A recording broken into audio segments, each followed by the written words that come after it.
Boss said, "You're replaceable." That same day, I replaced him without saying a word. He told me I was replaceable in front of my entire team. What he didn't realize was that I was about to prove him absolutely wrong by replacing him instead. The Monday morning meeting was catastrophic. Todd slammed a thick report on the conference table so hard that my coffee cup rattled and spilled across my notes. 20 pairs of eyes locked onto me like I was about to be executed. "Lauren," he sneered, his voice dripping with contempt and malice, "this project delay is costing us $500,000. Your incompetence is bleeding the company dry." My stomach dropped. I'd actually fixed that delay overnight, stayed until 4 in the morning, and sent him updated files with solutions attached. But he hadn't bothered to read any of it before this public assassination. I opened my mouth to explain, to show him the email proof, but he held up his hand and said, "Don't insult me with excuses. Don't think this place will collapse without you, Lauren. You're replaceable. Completely replaceable. I could hire 5 people to do your job tomorrow." The words hit like a knife to my chest. The room went deathly silent. Jenna, my best friend, looked away. No one defended me. No one even made eye contact. I felt my entire world fracturing. That's when everything changed. That's the moment I decided. He had no idea what he'd just set in motion. I left that meeting feeling hollowed out and destroyed. Coworkers whispered as I passed, their pity making it worse. Jenna caught up to me in the hallway, her face twisted with anger. "That was disgusting," she said. "Everyone knows you fixed that project. Everyone. He just threw you under the bus to look good for the board." I nodded numbly, but inside, something had shifted. That afternoon, I sat at my desk, the same desk Todd had humiliated me at, surrounded by people who'd witnessed my destruction, and I made a decision. I opened my laptop and started systematically saving every record of my work. Every email where I'd fixed Todd's catastrophic mistakes without credit. Every solution I'd quietly implemented while he slept. Every client crisis I'd prevented. Every financial disaster I'd averted through careful analysis. I created encrypted folders. I took screenshots. I backed everything up to multiple secure locations. I was building an undeniable archive of truth. That night, as I was organizing files at 9 p.m., still at the office, a calendar notification appeared. Margaret Langley, the board chair and founder's widow, had sent a confidential meeting request marked urgent.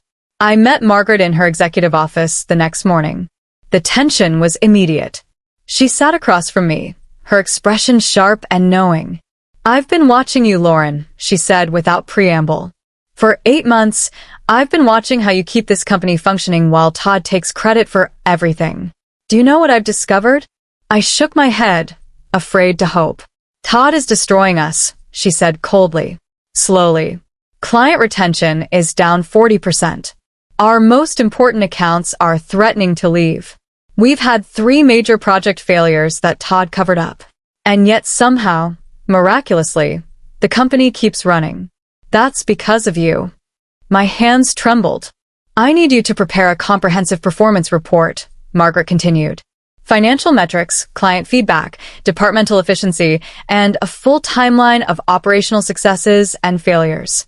I want your honest assessment of why this company is failing under Todd's leadership. Bypass him completely. Keep this absolutely confidential. If he finds out," she paused meaningfully, "this has to be between us." I agreed, but fear was creeping up my spine. What if Todd discovered what I was doing? What would he do? As I left her office, Margaret added quietly, "Lauren, between us, there's already a board investigation into his financial decisions. We just need evidence." Back at work, Todd's behavior became increasingly erratic and frightening. He was coming in at midnight and staying until 3 in the morning, which was extremely unusual. He was leaving aggressive voicemails for team members about minor issues. He was making reckless business decisions that were costing money. One client, our biggest account, suddenly went quiet. No emails, no calls. Todd flew into a rage during a team meeting, blaming everyone but himself. I watched him spiral and realized he was terrified about something. I worked on Margaret's report in secret, late at night, documenting everything through metrics and client feedback. Every connection between Todd's decisions and company problems was backed by irrefutable data. One evening, Todd found me at my desk at 11 p.m. His eyes were wild. He grabbed my desk edge. "Are you going behind my back?" he demanded. "Are you talking to Margaret?" I kept my voice steady. "No, sir." "I'm just working." He stared at me for what felt like forever, then muttered, "You better be. Because if I find out you've been conspiring against me, you'll never work in this industry again." Then he left. My hands shook for an hour afterward. The next week, Todd assigned me to an impossible project, a massive logistics overhaul with an impossible 2-week deadline, critical missing data, and no budget. It was obviously designed to destroy me publicly. But instead of panicking, I realized what this was. This was a trap, yes, but it was also my opportunity to prove my capabilities under extreme pressure. I accepted it calmly and immediately began analyzing what was actually needed versus what Todd had described. I saw inefficiencies he didn't understand. Identified solutions he couldn't see. I reorganized the entire timeline using strategic delegation. I worked 70-hour weeks. My team rallied around me because they sensed I was being tested unfairly. We succeeded not just on time, but 3 days early, with measurable improvements that saved the company money. The client sent an email directly to the board expressing their shock and gratitude. They mentioned me by name, and they also mentioned that Todd had been largely absent from the project. I felt triumph and terror in equal measure. Todd called me into his office, and I expected retaliation. Instead, he was suddenly charming. With HR present, he praised my work and told HR he'd strategically delegated to Lauren to test her leadership potential. He positioned himself as the visionary who'd orchestrated my success. My blood boiled. But that evening, I sent Margaret the complete project chain, every email, every decision, every strategic choice, all time-stamped. I also included Todd's attempt to take credit. Margaret responded with one line, "This is very helpful. Stay alert. Stay alert." Those words terrified me. I realized I was entering dangerous territory. If you're enjoying this story so far, please like and subscribe. What happens next is absolutely insane. Margaret called me with an urgent warning. Todd is becoming suspicious. He knows something's happening, but he doesn't know what. He's been asking HR about who the board has been meeting with. He's paranoid and dangerous when he's paranoid. I felt my chest tighten. "Keep your normal routine," she advised. "Don't change anything. Let him see you working normally. The board is moving forward with our investigation, but we need him to feel secure enough that he makes mistakes." Over the next week, Todd did exactly what Margaret predicted. He grew paranoid and obsessed with control. He started demanding to see employees' emails and calendars. He questioned people's loyalty. He accused a junior employee of plotting against him without any evidence. That employee came to me in tears, terrified she'd lose her job. I assured her it wasn't her fault. Todd was unstable. Then Todd made his catastrophic mistake. He deleted financial records, critical records that should have been preserved for an audit. I discovered it when I noticed inconsistencies in the system. My heart stopped when I realized what he'd done. Deleting those records was federal compliance violation territory. It was serious criminal conduct. But I had them backed up. Months ago, I'd created automatic backups of financial systems because I'd had a bad feeling about Todd's handling of money. I restored everything just as the external auditors arrived. When they requested those exact records, I provided them perfectly, with notes about the suspicious deletion attempt. The auditors looked shocked. They immediately flagged it to the board as potential evidence of financial fraud. Todd found out, and his face went absolutely white when he realized what I'd done. But he couldn't prove anything. The board called an emergency meeting and requested my presence. The boardroom was packed. Lawyers were there, auditors, board members, security. Todd was noticeably absent. Margaret introduced me formally, and they showed me Todd's deleted files and the restoration I'd done. "You may have just prevented a massive lawsuit," one board member said. Todd was actively attempting to obstruct an audit. That's serious. I presented my full report, the financial analysis, the client feedback, the operational data, everything. The board reviewed it in shocked silence. One lawyer said, "This documents systematic fraud." I felt dizzy. This wasn't just about incompetence anymore. This was criminal. They asked me detailed questions for 2 hours. Then they told me to go home and wait for our next move. I left feeling like I'd just set off a bomb. The next morning, Todd was fired. Just like that. No meeting. He came in to find his access cards deactivated and security escorting him out. He tried to fight it, claiming wrongful termination, but the board had already contacted their legal team. He was done. But that's when things got really complicated. Todd did something desperate. He threatened to sue the company for defamation. He claimed I'd fabricated records to frame him. He hired a lawyer and started sending threatening letters. He called my house multiple times, leaving increasingly unhinged voicemails. One message said, "You destroyed my life, Lauren. I hope you can live with that." Another said, "My lawyer is coming for you. You forged those documents." I was terrified. I started locking my doors. I checked my car before I got in. I couldn't sleep. The stress was overwhelming. Margaret called me into her office, and I was barely holding it together. "Todd is becoming unstable," she said. "His threats are on record. We have them all documented. Our legal team is handling it." But she also told me something that made my hands shake. "Lauren, the board wants to offer you his position. Permanent Director of Operations, effective immediately. But I need to warn you, Todd's lawyer has filed a defamation suit against the company. You might be named in it. Are you prepared for that?" I wasn't. Not even close. But I also realized I had no choice. If I backed down now, if I showed fear, Todd would have won. So I said yes. I accepted the position. My first day as Director of Operations was surreal.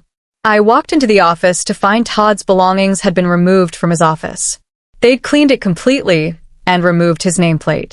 My name was now on that office door. I sat at his desk, at my desk, and I felt sick. Not triumphant. Sick. I'd won, but the cost had been so high. My hands were shaking as I ran my first official meeting. The team watched me carefully, uncertain how I'd lead. I made a decision right then. I was going to be everything Todd wasn't. I was going to be fair, transparent, and kind. I ran that meeting with confidence and clarity, and I could see people relaxing. They could see I wasn't going to be a tyrant. That afternoon, Todd's lawyer sent papers. The defamation suit was official. The lawsuit was psychologically brutal. For 6 weeks, I gave depositions where Todd's lawyer attacked my credibility and suggested I'd fabricated documents. I had to prove every single thing I documented. But I had everything. Emails, timestamps, audit trails, witness statements. The lawyer kept asking me, "Isn't it possible you altered these records? Isn't it possible you're lying to advance your career?" Each question felt like a personal attack. But the evidence was irrefutable. Todd's lawyer eventually dropped the case when it became clear he couldn't win. But the damage was done to me emotionally. I'd been traumatized by the process. 3 months into my new role, I discovered something that made everything worse. Todd had been embezzling money. Small amounts from different accounts, carefully hidden. The auditors found it while reviewing his financial decisions. The total was over $400,000. He'd been stealing from the company for years. When the board told me, I felt a strange mix of vindication and sadness. He was worse than I'd thought. He wasn't just incompetent and abusive. He was a criminal. The board contacted law enforcement. Todd was arrested 2 weeks later. The news hit the company like an earthquake. Todd Mercer, our former boss, was facing federal charges for embezzlement and audit obstruction. His mugshot appeared in the local news. People stopped me in the hallway asking if I'd known. I hadn't. But the weight of what I'd unleashed, even though he deserved it, was heavy. I started having panic attacks. I couldn't sleep. I'd see his face in my mind, hear his voice from those voicemails. My therapist told me what I was experiencing was trauma, and that was normal. But I had to run a company. I had to be strong for my team. I had to pretend I wasn't falling apart internally. 6 months into my leadership, I called an all-hands meeting. I needed to address what had happened. I needed my team to understand that what Todd had done, the theft, the abuse, the lying, was wrong, and they didn't have to accept that kind of treatment. I told them, carefully and professionally, about the embezzlement and the criminal charges. I told them I knew the past year had been chaotic and frightening, but I promised them things were changing. I won't lie to you, I said. I won't steal from you. I won't abuse you. I will treat you with respect. The entire room was silent. Then one person started clapping. Then another. Then my whole team was applauding. Some people were crying. I realized in that moment how broken they'd been under Todd's leadership. My promotion became official after the board confirmed Todd's criminal guilt. I was no longer acting director. I was the actual director of operations with a full salary and authority. But success felt complicated. I was grateful, yes. But I was also angry about what I'd had to endure to get here. I was traumatized by the lawsuit. I was haunted by Todd's threats. I started seeing a therapist regularly to process the emotional damage.